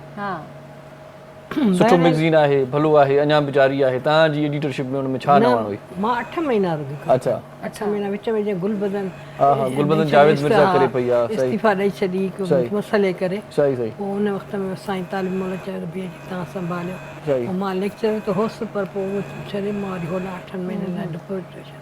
अच्छा माशाल्लाह। मैडम जी, मेरान अख़बार में हिकिड़ो सिफ़ो बि तव्हां कढंदो हुयो औरतुनि जो, आहे इहो भला कीअं, माना हाणे उहे सिलसिला बंदि थी विया आहिनि अख़बारुनि जा, या पाण तव्हां थोरा घरा थी विया? बंदि थी विया आहिनि, मां वरी असां जबल बि मसरूफ़ियत थी वयूं आहिनि। सही फेसबुक वग़ैरह ते जेको लिखो था उहो वरी अपलोड बि करियो था, पब्लिक जो कीअं रिस्पॉन्स अचे थो? माना मूंखे चङी तरह कंदा आहिनि, इज़त ॾींदा आहिनि। अच्छा, हाँ प्रोफेसर भी है न, पर फेसबुक कीअं था हलायो, मूंखे इहो ॿुधायो, छो त अक्सर आउं ॾिसंदो आहियां न उन जो सबबु आहे हिकिड़ो, मां उन जो सबबु ॿुधायां न, इलाही असांजा पढ़िया लिखिया दोस्त बि मोबाइल बि न हलाए सघंदा आहिनि, ख़ासि तौर ते जेकॾहिं थोरी उमिरि वधी वेंदी आहे त पोइ नज़र जो मसइलो बि थींदो आहे, पोइ उन्हनि खे इहे ॻाल्हियूं सम्झ में न ईंदियूं आहिनि, भाई एप्लीकेशन असांखे कहिड़ी ख़बर आहे कीअं हलंदी, मथां को धमाको न थी वञे। न, लॉजिकल ॻाल्हि तव्हां चई, हा अमा इहा ॻाल्हि लॉजिकल आहे, मतिलबु हू न तव्हांजी एज ते न, सही ॻाल्हि आहे, दिलि जेको आहे हमेशह जवान हुजणु खपे, पर इहो ई जीअं इरशाद चयो त अखियुनि जो बि मसइलो थिए थो, ऐं उन खां एप्लीकेशन चश्मे का सवाब ॾिसी करे माशाल्लाह, उहो ई त ॿुधणु चाहियूं था, मसइलो को अहिड़ो कोन्हे। एप्लीकेशन यूज़ घर जा पोइ वरी में जेको टाइम मिले थो, असांजी तनज़ीम बि आहे ख़वातीन जी, सिगा वुमेन ब्रांच आहे, नारी संगत आहे, इहे मीटिंग्स थींदियूं आहिनि, इहे प्रोग्राम थींदा आहिनि, सभु वेंदा आहियूं, कंदा आहिनि। घर वारनि जी सपोर्ट हूंदी आहे हर तरह जी? पहिरियां कान हुई, हीअं तव्हां पंहिंजी मर्ज़ी जी मालिक आहियो, पहिरियां न हूंदी हुई, सभु ज़िम्मेदारियुनि खे आजी हाणे तव्हांजी सपोर्ट आहे, ॿियनि खे चओ आहे, घर वारनि खे बि तव्हांजी सपोर्ट आहे। अच्छा, पोइ उहो जेको गैप अची वियो हो तव्हांखे, जॾहिं सपोर्ट न हुई, हुन कम खे मतिलबु लाज़मी ॻाल्हि आहे पुठियां रखियो हूंदो, पोइ उन गैप में छा कंदा हुआ? गैप में ईअं बसि दुख में कम में वक़्तु गुज़रंदो, पर जीअण जो ज़िंदगी में मज़ो न हुजणु हिकिड़ी ईंदी आहे न, उहा न, बसि हिकिड़ी परेशानी में चुपचाप। पोइ में तव्हां लिखणु छॾे ॾिनो या लिखंदा? न, लिखणु किताब विताब त पढ़ंदीसि, अख़बार पढ़ंदीसि, इन खां सवाइ अञा ताईं मूंखे मज़ो नथो अचे। मतिलबु इहो हिकिड़ो कुदरती जज़्बो आहे, इहो कुदरती जज़्बो आहे। शायरी में दुख छो आहे घणो, माना जेको स्टार्ट खां वठी अञा चओ था दुख हुया, सदमा हुया, दुख ॾिठा आहिनि न, हा, ई माना दुख मुंहिंजी ज़िंदगी में इहो आहे। माशाल्लाह, हाणे तव्हां प्रोफेसर रिटायर थिया हो, पोइ बि तव्हांखे दुख छो? इहे माना सबबु कहिड़ा? ज़िंदगी में जेका कमी थी रहे या जेके तकलीफ़ थी मिले, उहा त चाहे बादशाह बि हूंदो, चाहे फ़क़ीर बि हूंदो, उनखे अमा कहिड़ी कमी आहे अहिड़ी? मतिलबु कमियूं त हूंदियूं आहिनि, हज़ारे हूंदियूं आहिनि, हर माण्हू वटि हूंदियूं आहिनि, इहा त हर कमी मर्द महसूसु कंदो, औरत बि कंदो, जेको जज़्बो कमी सभु में हूंदी आहे। ऐं जेको शाइर हूंदो आहे या लेखक हूंदो आहे, उहो वरी वधीक हसास हूंदो आहे, उहो शयुनि खे वधीक महसूसु कंदो आहे। सही चयमि इहा ॻाल्हि? सही। शाइरी तव्हां हाणे बि कयो था, अॼुकल्ह बि कयो था, लिखो हाणे बि था, पोइ हाणे जेका सूरत हाल आहे पने ते लिखण वारी, फेसबुक हलायो था त उते ई लिखी करे मोकिलियो था कंप्यूटर ते, या अञा कागज़ी कारवाई आहे? मोबाइल आहे उन ते, ईअं न वधीक हा हे तव्हां त असांखे मारियो अला वली हयाती जी जी आवाज़ वारो मिठड़ो थो जेकर कुछ गुनगुनाए ॿुधाईंदी त वाह वाह पोइ त को नूरजहां जो को पुराणो थोरो असांखे ॿुधायो को मुखड़ो पंहिंजो ई ॿुधाए पंहिंजो गज़ल ॿुधाए पंहिंजो ॿुधाए पंहिंजो ई ॿुधायो हा थोरो ॿुधायो किताब ॾियूं माशाल्लाह इहो वठो किताब माशाल्लाह वाह वाह किताब बि ॾाढो सुठो ऐं पुठियां जेको हिन जो बैक टाइटल आहे उहो डॉक्टर नबी बख्श खान बलोच साहिबु लिखियो सिंधी ॿोली जो वॾो माहिर पहिरियों किताब अचे मां कंहिं शाइरी शाइरा जो लिखां थो सही सही हुन में जेको तो मूं चयो त इहो एज़ाज़ आहे इहा एज़ाज़ वारी ॻाल्हि हुई त डॉक्टर नबी बख्श खान बलोच साहिब जेको बैक टाइटल लिखियो आहे नसीर नाज़ साहिबा जो इहा हिकिड़ी ॻाल्हि नज़ीर नाज़ साहिबा जो असांजी अदाकारा बि आहे नसीर नाज़ मसलो इहो आहे त अलाह हुनखे बि सिहत ॾे सो हाणे ॻाल्हि इहा आहे त ॿई मिली पिया आहियो हाणे मां छा कयां नज़ीर नाज़ हाणे मां पको थो कयां हाणे जेकॾहिं ग़लती थिए न हाणे ग़लती थिए त तूं चंबो हणिजो मूंखे न प्यार जो हा जी जी शाइरी ॿुधायो बाबा कहिड़ी गज़ल छो न चवां या ही जेको ॿुधायो बस ईअं जेको तव्हांजी दिलि चवे दुख न हा दर्द ॿुधायो न असांखे दुख त आहे न हाणे जी जज़्बो आहे त हुन में इंतज़ारु आहे ओसीड़ो आहे बस इरशाद असां ॿुधूं था इंतज़ार इरशाद चवण जी ज़रूरत न आहे आवाज़ कोन्हे मुंहिंजो पर बहरहाल जो इरशाद चए थो तव्हां बि बुझो था तनवीर हाणे। चए थो इरशाद बि चए थो सही आहे। उहो हाज़ुर आहे वाह, वाह। हाणे आवाज़ हो कंहिं ज़माने में वाह, वाह। पर घर वारनि इजाज़त न ॾिनी अल्लाह ऐं मूंखे इब्राहिम जेको मरू ॻाइणो उहो घर में ई आयो ॾिसई ते वक़्त में रूबीना बि हुई हैदराबाद जेटी त उन्हनि सभिनी पसंदि ॻाल्हि मूंखे ॻाया ॿुधाइनि ॿुधायो मां सर करे थो चइनि त हीउ वाह जो इहो आवाज़ु आहे पर पोइ मूंखे घर वारनि चयो त ॻाइणी थींदी छा उन वक़्त में वॾी ॻाल्हि हुई माना उन वक़्त में हाणे जेकॾहिं त तव्हांखे इजाज़त मुंहिंजी मिले पोटियूं हा सिखनि पियूं वाह वाह सही था चओ हाणे माहौल अहिड़ो थी वियो आहे माने घर जो जेको सपोर्ट आहे उहो हुजणु लाज़मी हूंदी आहे लाज़मी ॾाढी हूंदी आहे हा हाणे त मूंखे चइजे उहो दिलि जो जज़्बो जेको ॻाइण जो आहे न उहो मुंहिंजो रहिजी वियो हुयो मां जेको इहो जज़्बो हाणे हिते पूरो था कयूं इहो ॿुधायो तव्हां जेको पंहिंजो शेर आहे तरन्नुम में ॿुधायो वाह वाह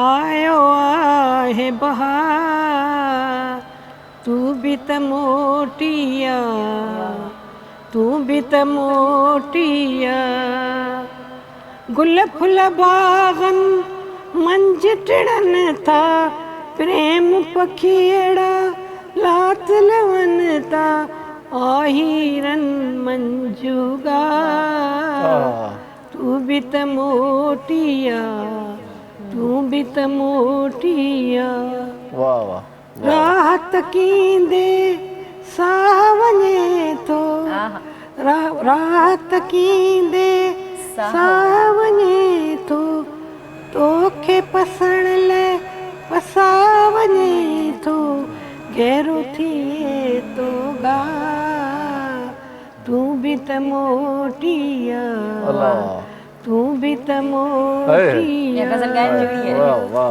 वाह नाज वफा जी कुर्ब कड़िया नाज वफा जी कुर्ब कड़िया जानी तो सा जान जड़िया वार वसल जो कुआ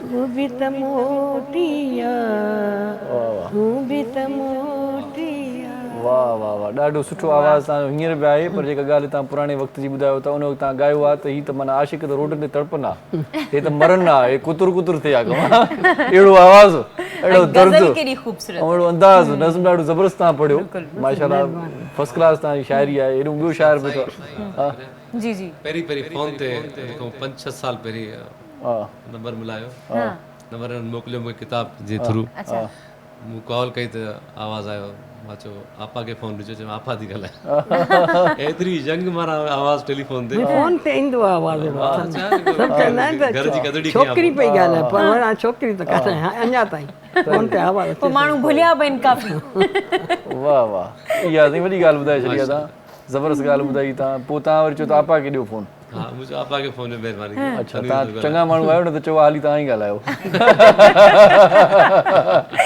आपा खे पोइ ॾिजो असां वटि कोन रही आहे जी जी जी मुसाफ़िर साहब मौजूदु आहिनि असांखे ॿुधाइजो तव्हां जेका शाइरी कंदा हुआ उहो पोइ कंहिंखे ॾेखारींदा हुआ कंहिं उस्ताद खे ॾेखारींदा हुआ हा इस्लाह त अञा बि थिए थी हीअ न छा हीअ सिखिया आहे हीअं ज़ाहिरी आहे त हिकिड़ी शइ ईअं न आहे त आउं लिखी वियुसि त आउं को वॾो राइटर थी वियुसि या जेको सीनियर हुजे आउं त काफ़ी हिन वक़्तु नई टी में सुठा लिखनि था, तमामु नौजवान लिखनि था, पर अफ़सोस चवणो पए थो त असांजा जेके वॾा अदीब आहिनि हमेशह शिकायत रही आई आहे, स्टेजनि ते बीही करे चवंदा आहिनि असां त नंढनि खे अॻिते आणींदासीं, असां हीअं कंदासीं हीअं कंदासीं, असांजे अदबी लॾे में वॾो ई ॾचो आहे। इहा शइ न आहे, काफ़ी सारो हसद आहे, साड़ आहे हर फील्ड में, फनकारनि जी फील्ड में वञो उते पाण में कोन था ठहनि, शाइरनि जी फील्ड में अचो उते बि बसि माना चंद सिटरूं चवणु न घुरिजनि, उन्हनि खे जेके उतां तकलीफ़ रसाई थी उन्हनि जे लाइ मूं काफ़ी सारो लिखियो हुओ।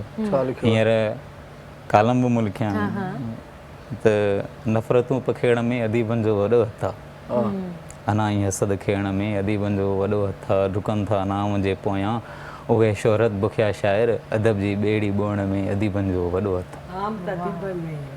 उहो असां बि अदीब में असां उन्हनि अदीबनि जी ॻाल्हि था कयूं जेके साड़ हसद रखे वेठा आहिनि, कुझु सभु माण्हू हिकु जहिड़ा न आहिनि। मां आउं सभिनि खे न ॻाल्हायो आहे, आउं बि उहा ई ॻाल्हि कई आहे जेके रखनि था उन्हनि जे बारे में उन्हनि खे अक्सर करे ॻाल्हियूं कंदुमि मां, हीअ साईं असां हीअं कंदा आहियूं असां हीअं कंदा आहियूं, पर उन्हनि खे इनकरेज करणु खपे, नंढा लिखनि था उन्हनि खे ॾिसो त सही, उन्हनि खे पढ़ो त सही, काफ़ी सारा अहिड़ा अदीब हूंदा आहिनि, शाइर हूंदा आहिनि साईं, काफ़ी असां हिकिड़ी जॻह ते वियासीं, हिकिड़ो दोस्त हुयो हुनजो किताबु आयो वीचारे जो, साईं ये किताब है शायरी जी छपरायो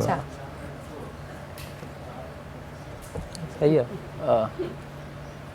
रोड ते सट जरे अच्छा किताब के तहां एले अदब आयो एले किताब एले किताब खुद शायर माण्हू सही ऐं उन जेको असो पढ़ी करे उनके चए ये केड़े शायर है त उनके खुले कोन उनके पढ़े कोन सही पढ़जे ना उनके जाहिर अच्छा बी वरी जरे असां ॾिठी आहे ॻाल्हि थोरो ता सहमत थींदो किताब सटणी ॻाल्हि मूंखे ख़बर हाणे तव्हां ॿुधायो पर मां ॾिसंदो आहियां त अक्सर जॾहिं मुशाइरा थींदा आहिनि वॾा वॾा सुठा सुठा उते जेकी असांजा वॾा अदीब स्टेज ते वेठल हूंदा आहिनि जॾहिं जूनियर शाइर शेर पढ़ंदा पाण में कचहरी कंदा आहिनि ॿुधंदा ई न आहिनि बिल्कुलु ॿुधंदा ई न आहिनि त भाउ असां पढ़ूं था नौजवान शाइर पढ़े थो उनखे ॿुधो सही त हू छा थो पढ़े मुस्तक़बिल शाइरी जो रोशन आहे ऊंधा हुआ कुझु राय त ॾियो पोइ पाण वेठा ॻाल्हाईंदा उनखे शेर ॿुधंदा ई न हा छो जो तव्हां सीनियर आहियो असांजा वॾा आहियो अव्हांजी जेका सरपरस्ती आहे असांजे मथां हुजणु लाज़मी आहे असां अव्हांजी इज़त करियूं था त अव्हां बि असां सां ॻाल्हि सफ़ा माना अहिड़ी कई अथई तवाई अची वई आहे मूंखे मां तवाई में कलाम ॿुधंदो आहियां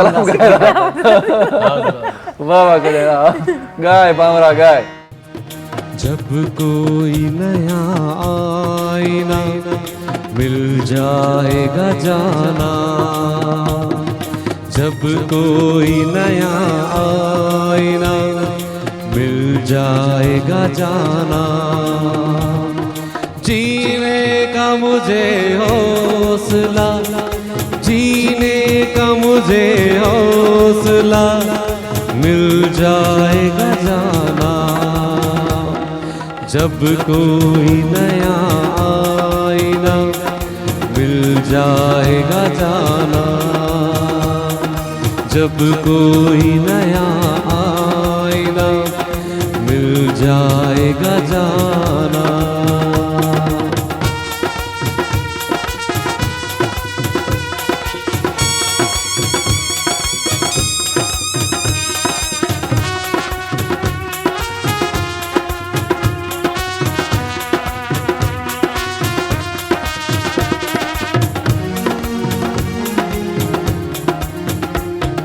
जब तेरी मोहब्बत की ज़मीं पाँव में होगी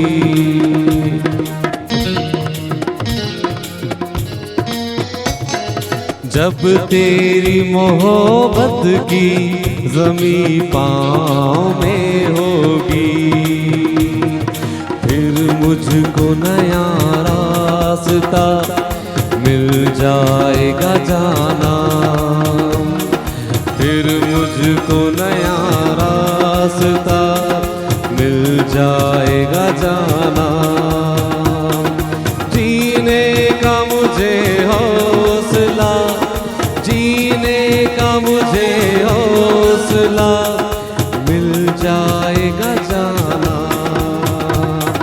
जब जब कोई नया आईना मिल जाएगा जाना।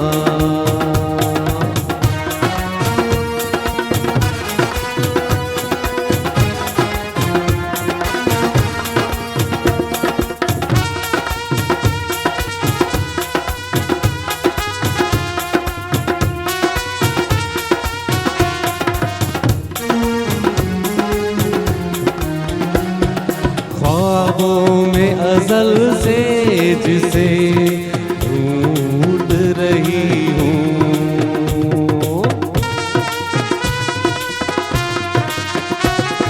ख्वाबों में अज़ल से जिसे ढूंढ रही हूँ, वो आईना करे आईना मिल जाएगा जाना। आईना दरे आईना मिल जाएगा जाना। जीने का मुझे हौसला, जीने का मुझे हौसला मिल जाएगा जाना। जब कोई नया आईना मिल जाएगा जाना।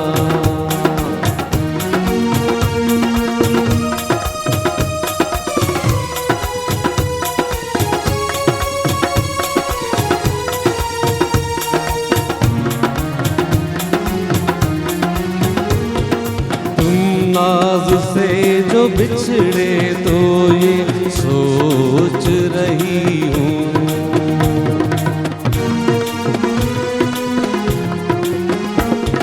तुम नाज से जो बिछड़े तो ये सोच रही हूँ। क्या मुझको खुदा भी नया मिल जाएगा जाना। मुझको खुदा भी नया मिल जाएगा जाना। जीने का मुझे हौसला, जीने का मुझे हौसला मिल जाएगा जाना। जब कोई नया आईना मिल जाएगा जाना। जब कोई नया आईना मिल जाएगा जाना।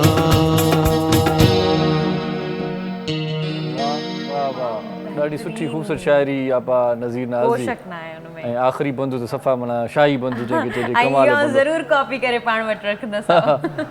सो ॾाढी सुठी शाइरी हुई ऐं सुठो आवाज़ अंदाज़ हुयो। हिते वठूं था ब्रेक पहिरियां, पोइ अची करे वरी तारीफ़ जा बंद ॿधूं था। जी बिल्कुलु, जो केॾा न वञो असां सां गॾु रहिजो जेकॾहिं तव्हांखे तारीफ़ूं ॿुधणियूं आहिनि। असां वञूं था ब्रेक जी तरफ़। मुझे सिंध के सलाम सलाम सुन, मुझे सिंध के सलाम सलाम सुन। सलाम सिंध में हिकु भेरो वरी तव्हांखे भलीकार चऊं था। असांजे फनकार दोस्त जी रिहर्सल जारी आहे। कमकार ज़रूरी आहे, सो प्यार बि ज़रूरी आहे, कमकार बि ज़रूरी आहे। दोस्त कमकार में ज़रूरी लॻियल आहिनि। थोरी देरि में तव्हांखे हिकिड़ो सुठो नओं आइटम ॿुधण जे लाइ मिलंदो। असां सां गॾु डॉक्टर साहिबु बि आहे ऐं आपा नज़ीर नाज़ बि आहे ऐं शाइर हिकिड़ो मुसाफ़िर दोस्त बि असां सां गॾु आहे। उन सां बि कचहरी कयूं था। पर डॉक्टर साहब शुगर जो भी स्पेशलिस्ट है, ज़ियापतीस के जो मरीज़ हैं उनके लिए भी कोई अच्छी बात होनी चाहिए। ये शुगर क्यों होता है, वैसे वजूहत क्या है? देखें, शुगर जो आजकल सबसे पहले तो बता दूं कि पाकिस्तान में इतनी ज़्यादा तेज़ी से फैल रही है। एट प्रेजेंट जो डेटा आ रहा है उस आजकल नौजवानों में भी है भाई। जी वो मैं उस पर आ रहा हूँ। 40 से ऊपर बिल्कुल पाकिस्तान इतनी तेज़ी से शुगर हो रही है कि इस वक्त 4th पोजीशन पर आ गया पाकिस्तान। वर्ल्ड वाइड पाकिस्तान 4थे नंबर पर है और एक्सपेक्ट कर रहे हैं कि ये और कम भी हो सकता है, हम 3रे नंबर पर भी जा सकते हैं। वजह क्या है, जैसे भी आपने सवाल किया, आराम पसंद, सहल पसंदी, diet, lifestyle changes, diet, sedentary lifestyle का मकसद कि आराम पसंद, गाड़ी में बैठे, बाइक ली, ऑफिस में चले गए, काम किया, दोबारा घर आ गए, दोबारा बैठ गए, खाया, टीवी देखा, अगर लिफ्ट है तब भी लिफ्ट में जाएंगे, सीढ़ियों का इस्तेमाल नहीं हो रहा है, जंक फूड, लोग सोते हुए फ्रूट खा रहे हैं। जी बिल्कुल, घर में गए, खाना खाया, सो गए, वॉक बिल्कुल नहीं है। जबकि शुगर ये वाहिद बीमारी है जो मेरे पास मरीज आते हैं, मैं कहते हैं इसका इलाज डॉक्टर के पास नहीं है, मैं फाइन ट्यूनिंग कर सकता हूँ, मरीज के पास है। शुगर जैसे कि लफ्ज बता रहा है व्हाट इज डायबिटीज या उर्दू में ज़ियाबतीस या शुगर क्या है। कुछ मिकदार जो हम ब्लड में कहते हैं, जैसे निहारू अगर 100 से ज़्यादा हो जाए या खाने के बाद 140 से ज़्यादा हो जाए तो इसको हम कहते हैं कि प्री डायबिटीज। एक होता है प्री डायबिटीज यानी कि शुगर होने से पहले तैयार हो जाए आपको शुगर हो सकती है। अब यही शुगर अगर खाली पेट 125 से ज्यादा हो जाए तो उसको हम शुगर लेबल कर देंगे डिपेंडिंग ऑन द सिम्टम्स, और 1-2 टेस्ट और है। और खाने के बाद दिन में किसी भी वक्त चेक करें, अगर 200 से ऊपर हो तो उसको हम शुगर लेबल कर देंगे। अच्छा, अगर कोई पेशेंट जो है वो प्री डायबिटिक डायग्नोज हो जाए तो क्या प्रिकॉशंस होनी चाहिए? यही प्रिकॉशंस हैं कि उस वक्त एक तो वो जाए शुगर के डॉक्टर के पास, आम गली मोहल्लों के डॉक्टर जनरल फिजिशियन के पास ना जाए। इसकी मिसाल ऐसी है कि एक मैट्रिक पास की नॉलेज और एक ग्रेजुएट की नॉलेज में ज़मीन आसमान का फ़र्क है। उसने जो थोड़ी बहुत नॉलेज है वो मरीज को ख़राब करेगा, वो उस स्टेज पे मरीज को दवा दे देगा, जो कि उस स्टेज पे प्री डायबिटीज़ पे दवाई नहीं देनी है। प्री डायबिटीज़ में हमने पेशेंट को लाइफ स्टाइल चेंज करने का बोलना है। ये लाइफ स्टाइल चेंज क्या है? ग़िज़ाई एहतियात, क्या ऐसी ग़िज़ा खाई जाए, क्योंकि शुगर हो गई कि वो शुगर वाली कौन सी ऐसी चीज़ें हैं जो हम खाएं कि शुगर ना बढ़े, तो बता दें। जी वो मैं बताता हूँ। नंबर 1। नंबर 2, फिर वॉक, एक्सरसाइज, फिजिकल एक्टिविटी। मैं मरीजों को कहता हूँ 24 घंटों में से क्या इतना टाइम नहीं आप अपनी जिंदगी के लिए 30 मिनट निकाल लें? सर लेकिन घुटनों में मसला हो तो फिर वो वॉक तो मना हो जाती है। एक्सेप्शंस हैं। देखिए हर चीज की एक एक्सेप्शन है। अच्छा, शुगर भी हो, घुटनों में मसला हो, फिर क्या उसको फिर हम कहते हैं आप बैठे हुए हाथ हिला लें, कुछ भी कर लें, उसको फिर वो अलग अलग प्लान। अभी मैं जो बात कर रहा हूँ जनरल नॉलेज के लिए। अगर घुटनों के मरीज हैं ऑस्टियोआर्थराइटिस के, वो 100 में से 10 होंगे, बाकी अलग है। ओवरऑल मैं एक जनरल बात कर रहा हूँ। एक यंग है, 40 प्लस हैं, 60 से लेस है, 60 प्लस में फिर आर्थराइटिस के वो दूसरे इश्यूज हैं, उसकी फिर अलग चीज़ें। एक जनरल वेल बीइंग है, आप 30 मिनट अपने लिए निकालें, आधा घंटा पैदल चलें। अगर घुटनों में कम तकलीफ है आप थोड़ा आहिस्ता चलें, ज़्यादा तकलीफ है आप ना चलें, आप हल्की बैठ के ही एक्सरसाइज कर लें, आगे पीछे हो जाए, वो बहुत सारी एक्सरसाइजेज हैं। अगर आपके कोई प्रॉब्लम नहीं है, आपके घुटने ठीक है, आप चल सकते हैं, तो आप इतना अच्छा चलें कि आपका हार्ट बीट पंप करे, आपको महसूस हो। इससे ऑटोमेटिक इंसुलिन सेंसिटाइज होगी। इंसुलिन सेंसिटाइज का मकसद है इंसुलिन काम करेगी। क्योंकि जो टाइप 2 डायबिटीज है वो हमने देखा ज्यादातर मोटे लोगों में हो रही है due to insulin resistance. Insulin बन तो रही है, काम नहीं कर रही। काम क्यों नहीं? यस, रेजिस्टेंस हो रहा है। उसको कैसे दूर करना है? चलें, एक लंबा टॉपिक हो जाएगा, मैं थोड़ा सा डाइट का बता दूं। सिर्फ अभी हमने गाँव देहातों में रिसर्च की, हमने कहा भाई ये सिंध में शुगर इतनी ज्यादा क्यों आ रही है। तो जब हमने टीम भेजी तो पता चला वहाँ बेचारे मजदूर तबका सुबह उठ जाता है, होटलों पे जाता है, फिर काम पे चला जाता है, तो उनको फौरी एनर्जी चाहिए। अब वो बेचारे पराठे खा रहे हैं, फिर पराठा किससे बन रहा है? मैदे से बन रहा है, उसमें क्या है? टोटल शुगर है। फिर जब हमने देखा कि यार इनकी चाय में क्या है, ये क्या करते हैं कि 3-3 कप पी रहे हैं और वो बड़ा अच्छा महसूस करते हैं, तो पता चला चाय के एक कप में 4-4, 5-5 चम्मच शक्कर मिल रही है, शुगर, वो चीनी डाल रहे हैं, वो शुगर बढ़ा रही है, बेचारों को पता ही नहीं है। जब हमने शुगर चेक की 300 आ रही है, 400 आ रही है। तो अवेयरनेस हमने ये देनी है कि आप बेशक चाय पीना चाहें पिए, चीनी को हटा दें उसमें से। ठीक है। पराठे की जगह लाल, एक तो फाइन आटा हटा दें अपनी जिंदगी से, जो सफेद आटा होता है, सफेद चीजें हटा दें। नमक है, मैदा है, सफेद आटा है, सफेद चावल है, ये हटा दें। कम से कम इतना कर लें, लाल रोटी आ जाए, चक्की का प्योर आटा हो जाए। फिर मेरे मरीज आते हैं, डॉक्टर साहब चक्की का आटा तो खाया नहीं जाता, इसमें हमें सफेद आटा मिक्स करना पड़ता है। ये गलत है, आपको अपने आप को ठीक करना पड़ेगा।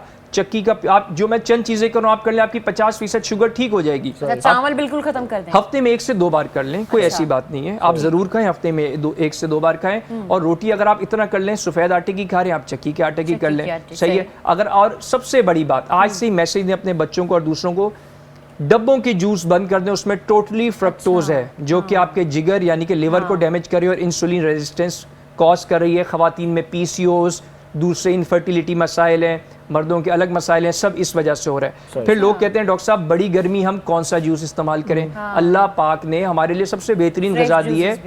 फ्रेश जूसेस नहीं, शुगर वालों के लिए नहीं है। पानी में नींबू डालें, अच्छा। उसमें आप तुखमलंगा डालें, ब्लैक पेपर डालें और चाहें तो तुखमलंगा डालें, पुदीना डालें, ब्लेंड कर लें, बेहतरीन जूस तैयार है। सुबह पिए, ऑफिस से आके पिए। और जो आपने अभी फ्रेश जूसेस की बात की वो शुगर वाले मरीजों के लिए नहीं है। वैसे आप फ्रूट खा लें, फ्रेश जूस पियेंगे उसमें भी शुगर है। और हमने जो फाइबर देना है शुगर के मरीजों को कि आप ऐसी चीज़ खाएं जिसमें फाइबर हो, तो आपका मैदा भी ठीक रहे, आंतें काम करें, तो वो फ्रेश फ्रूट खाने पे मरीजों को मैंने कहा फ्रेश फ्रूट खाना है, वो तरबूज 4 किलो का उठा के ले आए, खा गए।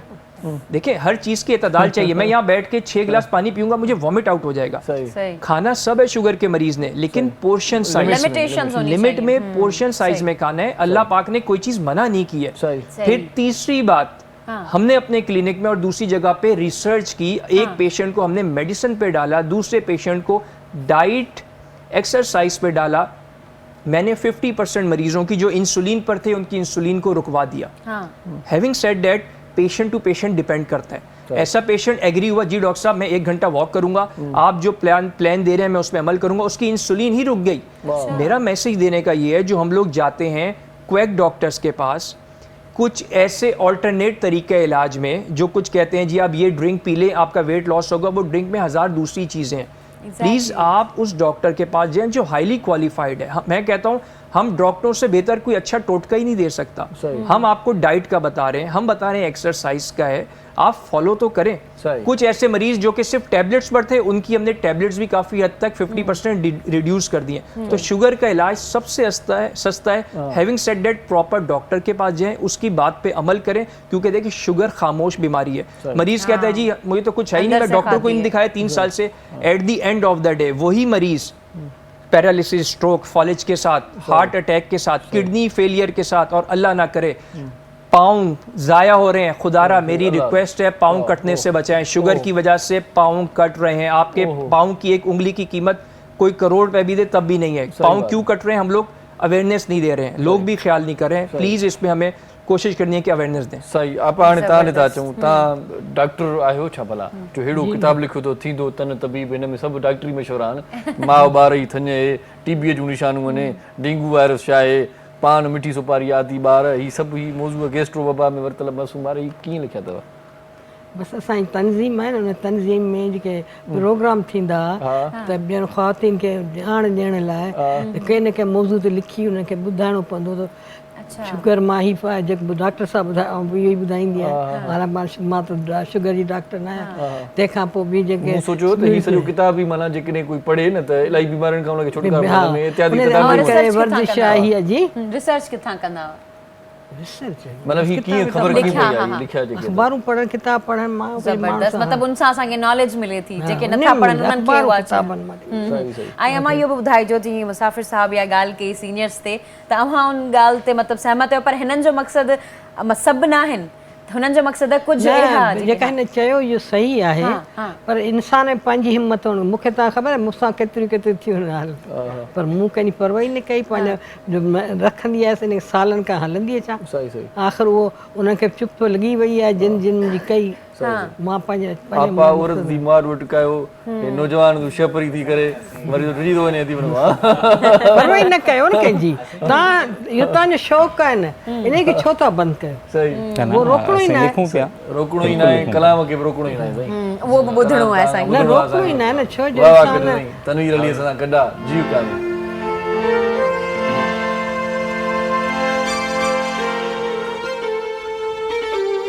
अखियुनि में थी वे हुतवारे आऊं ढकियां,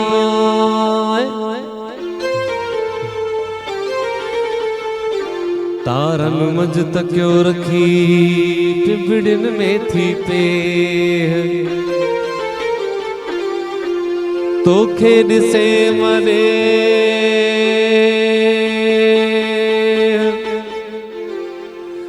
आऊं न पसां की बियो।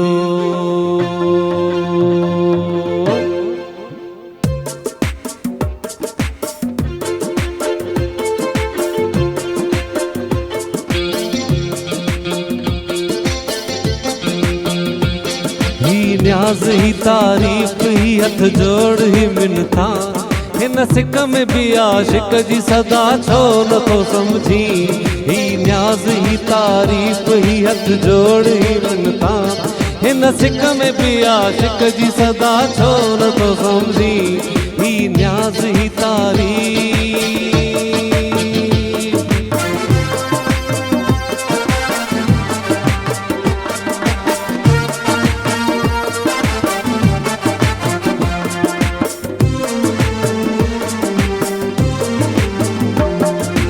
कोठे ते अंध पंध ऐं भिटियुन में गुज़ारा ही आह गरम वेण नरम थदड़ा शुकारा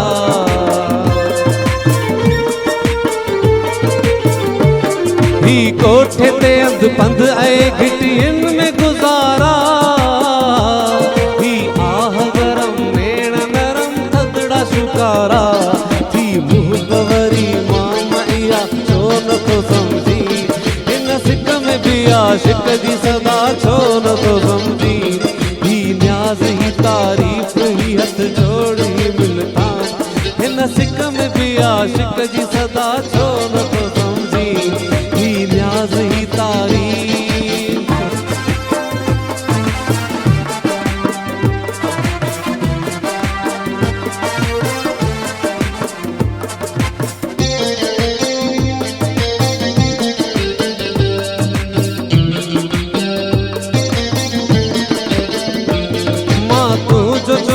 चेहरो मगर खौफला खतरो जो गलत अथे फिर उहो वासी गजो पैरो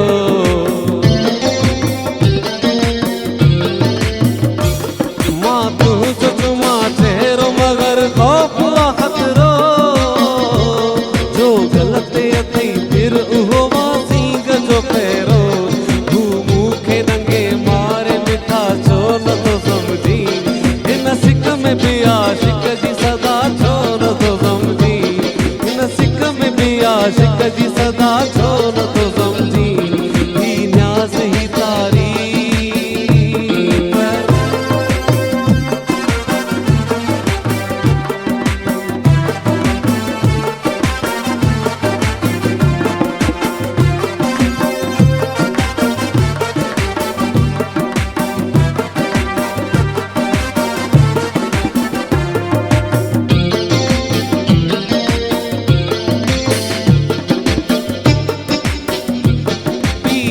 कंबर सां गंढ त सचाई सदा संग तूं छो फातियूं भला वेठो आई मुंह में मुंग तूं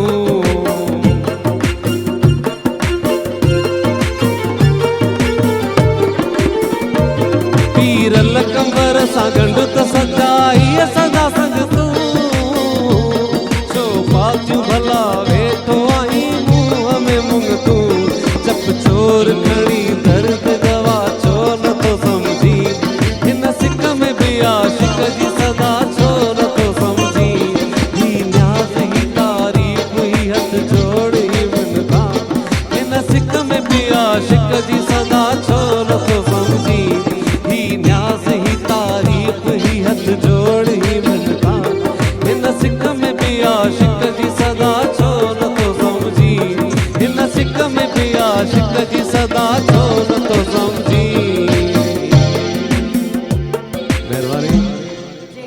महबूब समझी वञे त पोइ सभु मसला जेके आहिनि उहे हल थी वेंदा वाह वाह ॾाढो सुठो कलाम ऐं शहज़ाद कोटे यादि ॾियारे छॾियव उस्ताद पीरल कंबर वाह वाह सो हिते शॉर्ट कमर्शियल ब्रेक जो इशारो थियो आहे मोटी था अचूं पोइ था कचहरी कंदा छा कयूं मजबूरी आहे सलाम सिंध मुझे सिंध के सलाम सलाम सिंध मुझे सिंध के सलाम सलाम सिंध सलाम सिंध में हिकु भेरो वरी तव्हांखे भलीकार चऊं था हिकु शाइर आहे ॿियो शाइर मां बि हुननि जो भाइर डॉक्टर सिंगर सभु मौजूद आहिनि असां वटि प्रोग्राम में अॼु जेके आहिनि उहा वैरायटी आहे असांजे प्रोग्राम में हा बसि मां थोरो माना देरि सां अॼु कोई इन करे पुतुमि त गाॾीअ जो पंचर थी पियो टायर ऐं हाणे हलूं था पाण शाइर ॾांहुं अलाए शाइर भला शाइरी ॿुधाइजो इन खां पोइ हलंदासीं ॿाहिरि चलो हुई ख़तम नज़म आहे हिकिड़ो जी असीं ई असांजो समाज आहे समाज में केतिरा ई किरदार आहिनि जीअं हिकिड़ी रकास आहे जी हिकिड़ी नाचणी माण्हू हुनखे ॾिसंदा आहिनि ख़ुशि थींदा आहिनि नचण हुनजे नचण में हुनजे डांस ते पर हुनजी जेका दर्द जी कथा आहे अंदर जी कैफ़ियत आहे हुनखे हिकिड़ो नज़म बयानु कयो आहे फ़क़ति ख़्वाब नेणनि जो विछायल राति तारनि ते फ़क़त ख़्वाब नेणनि जो विछायल रात तारनि ते चंड रक्स पोइ को ॾिए हज़ारे जुगनू दीवाना ॿधला पेर में घुंघरू नचे पई नाचणी अॻियां हुन जे पेरनि जी खुड़ीअ में कई आलाप सुॾकनि पिया न पई का भुणक कंहिं कन ते बंदि दीवारुनि में घुटियल कंहिंजा अहसास तड़पनि पिया लुछे पई लूंहं लूंहं हुन जी मगर हुई मुर्क चपड़नि ते हुनजी खुड़ीअ में केतिरी तकलीफ़ थींदी आहे जेॾीमहिल पेर रखंदी आहे पर हुनजे मुख ते मुर्क हूंदी आहे लुछे पे लूंहं लूंहं हुन जी मगर हुई मुर्क चपड़नि ते ॾिए पियो दाद हर कोई हुन हुस्न जी देवीअ जी करे पियो सभु को मतलबी पूजा ॾिसी मां बि वधी सघिते मगर हथ की न आयो कुझु खुलियो दर जॾहिं अखड़नि जो ॾिठुमि घर में हुयुसि तना फ़क़त ख़्वाब में फ़क़त ख़्वाब में हिकिड़ो गज़ल तव्हांजी नज़र कंदुसि त राति तारनि सां वेही रिहाणियूं कयूं यादूं ताज़ियूं वरी के पुराणियूं कयूं इश्क पंहिंजो मिठा माठ मकलीअ जियां जंहिं ते ज़ालिम ज़माने कहाणियूं कयूं ऐं मुंहिंजी मोहबत न सम्झी सघे तूं सॼण हिन उमिरि में बि तो यार ॿाराणियूं कयूं हुस्न यूसुफ ते मरंदे ज़ुलेखा ॾिठुमि तो दीवानियूं कई राज राणियूं कयूं ऐं दिलि लुछी तन्ही तड़पी पियो अहमद अली मूंखां यारनि जॾहिं मोकिलाणियूं कयूं वाह दा वॾो दर्द आहे हर आशिक़ माना शाइर थो थी वञे दर्द में भरिजी थो वञे हेॾो वॾो दर्द आहे सूर आहे हा तमामु बहितरीनु ज़बरदस्त ख़्यालु माशाल्लाह ऐं असांजी नई टई जेका लिखे थी जे तरीक़े सां त असां सम्झी सघूं था त असांजी शाइरी जो मुस्तक़बिल ॾाढो सुठो आहे तव्हां छा चवंदो आहे अपा शाइर जेके नवां लिखनि था नौजवान छोकिरा पढ़ो था फेसबुक ते बि छा शाइरी उन्हनि जी कीअं जेके वधीक किताब छपजनि था से शाइरी जी पोइ जेके नौजवान आहिनि किन में त हुनजो जज़्बो के तरह जी छा सम्झी बि न सघिबो आहे इहा ग़लति ॻाल्हि आहे छो जो शाइरीअ में थोरी महिनत ई खपे रद्दी जज़्बे सां जो ॻाल्हाइजे ॿिए ते असरु करे बाक़ी हूअं त पोइ नसर में माण्हू लिखे थो करे थो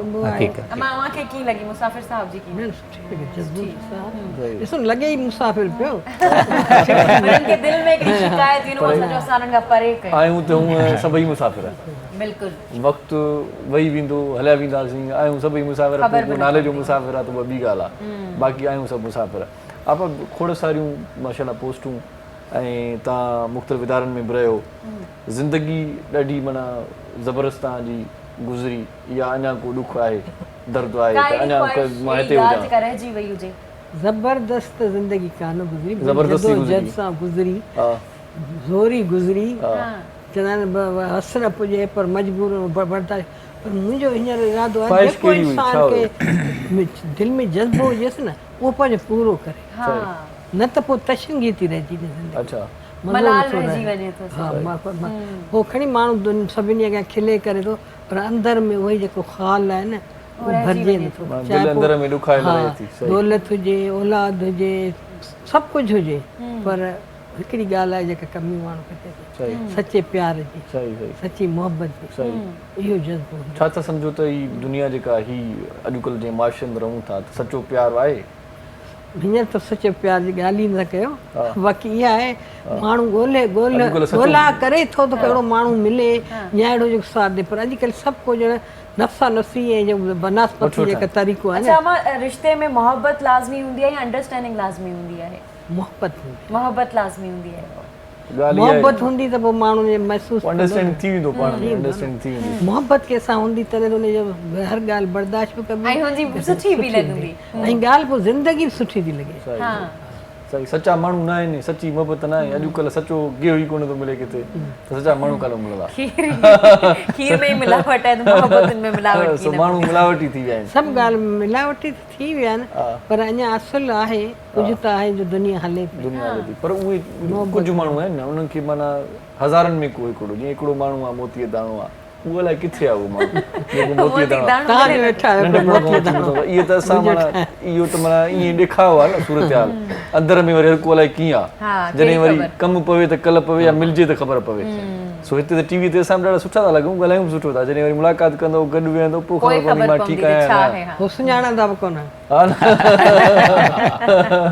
सही था छो जो एतिरनि माण्हू सां मिलो था रखो था वास्ता कंहिंजो थी माण्हू कंहिंजो सही सही कंहिंजो थी कंहिंजो हाणे नवां की किताब अचनि पिया कुझु लिखियो अथव हा मुंहिंजो अपकमिंग जेका आप बीती बेचे पई वरी की मुंहिंजे पास किताब जेके ख़तमु थी विया आहिनि सभु मिलाए हिकु हेॾो वॾो मज़बूत थुल्हो किताब जेको मां नथी खणी सघां ॿिया अलाए कीअं खणंदा या न खणंदा। अच्छा अच्छा एॾो थुल्हो किताब था छपिरायो इहो त वॾो इहो कमु आहे मुंहिंजो पंहिंजो ई आहे सही सही अच्छा पाणी लिखियो आहे जेके किताब सभिनी कंपाइल कंदव सभिनी सभिनी खे गॾु कंपाइल करे रखंदा अच्छा ॿियो मुंहिंजो आप बीती जो आहे पाण लिखां पई ज़िंदगी जा वाक़िया माना पंहिंजी ऐं मुंहिंजी ज़िंदगी वाक़िया अहिड़ा आहिनि जो अगरि केरु पढ़ंदो ऐं किताबु मुंहिंजो उहो विकिरो थींदो बसि विकिरो छा मतिलबु माण्हुनि खे पसंदि ईंदो त कीअं हिन माई मुख़्तसिर वाक़ियो को असांखे ॿुधायो असां बि किताब ॿुधणु चाहियूं था। कहिड़ा हिकिड़ो माना को अहिड़ो वाक़ियो जेको ॿुधूं माना दिलचस्प हुजे आहे को न त मोकिलायूं था चवनि प्रोग्राम पूरो कयो नथी ॿुधाए था वरी घुराइजे पोइ ॿुधाए वरी घुराईंदासीं तव्हांखे वॾी महिरबानी तव्हां असांजे प्रोग्राम में आयो डॉक्टर साहिब बहुत शुक्रिया प्रोग्राम में आए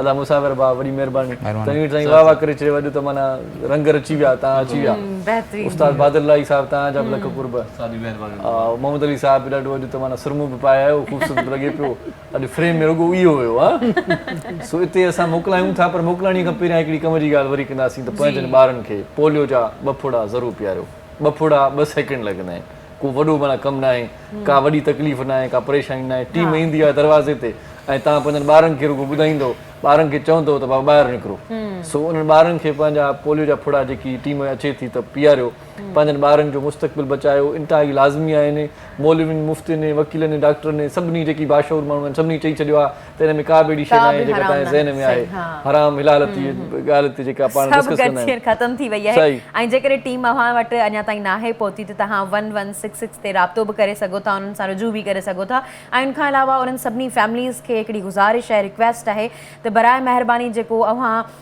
चीज ते जेको निशान हणी करे मार खणी करे ॾेखारियो था त असांजा ॿार जेके आहिनि उहे वैक्सीनेटेड आहिनि बराए महिरबानी इन शइ खे अवॉइड करियो छो जो जेकॾहिं अव्हां ईअं कंदा जेकॾहिं असां पाण लाइ न सोचींदासीं त असांजे लाइ ॿियो केरु नथो सोचे सघे पर हिते ईअं थिए पियो त असांजा गवर्नमेंट बि सोचे पई असांजो बि हीउ प्रोग्राम करण जो या हीउ वीक सेलिब्रेट करण जो इहो ई आहे मक़सदु जेके चवां ख़ासि मक़सदु इहो ई आहे त असांजो जेको पाकिस्तान आहे उहो पोलियो फ्री थी वञे सही सही पोलियो फ्री पाकिस्तान चाहियो था त तव्हांजो सहकार तमामु घणो अहम आहे पंहिंजनि ॿारनि खे पोलियो जा 2 फुड़ा ज़रूरु पीआरियो असीं हिते मोकिलायूं था आख़िर में वेंदे वेंदे तनवीर अली साहिब जी आवाज़ में को ख़ूबसूरत कलाम छॾियूं वेंदासीं अवांजी दिलि में पंहिंजी जाइ अॾियूं वेंदासीं पंहिंजो पंहिंजनि प्यारनि जो दिलि वारनि जो नंढनि ॿारनि जो बुज़ुर्गनि जो बीमारनि जो ऐं उन्हनि जो बि ख़्यालु रखिजो जिन जो ख़्यालु रखण वारो केर बि कोन्हे सो टेक केयर जी लतीफ़ जी मिठी ॿोली अल्लाह ने के अल्लाह ने के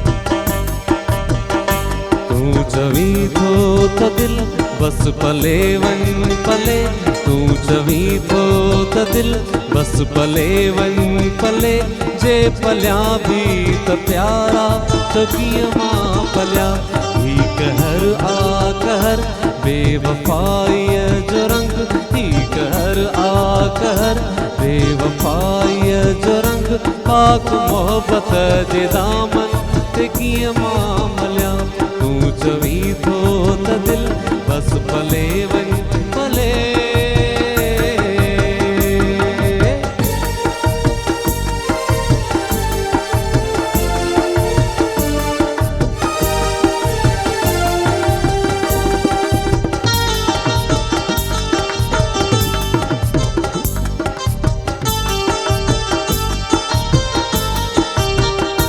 मुँह ते इल्जाम खाली न दिलदार धर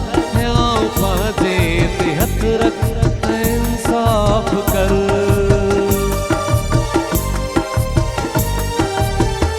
मुँह पे इल्जाम खा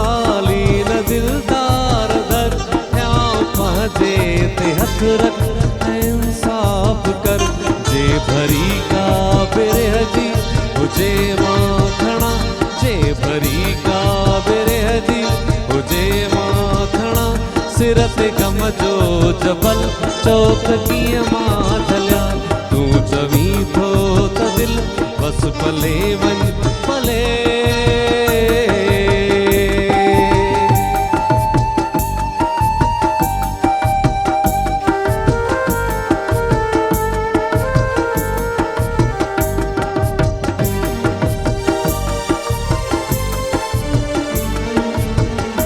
हितड़े साथी न कोई बनी न बशर हितड़े पढ़ लाओ दिल जो है दीवारो दर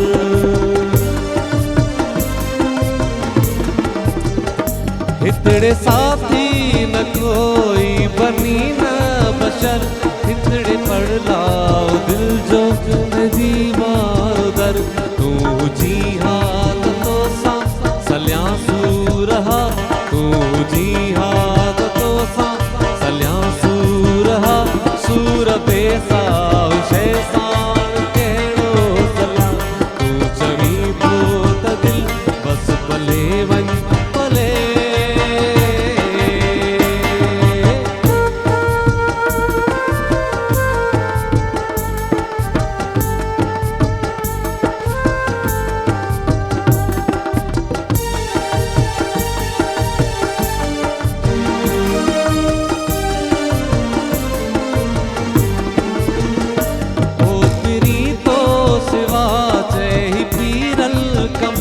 को बसर भी थींदो जरा कई बसर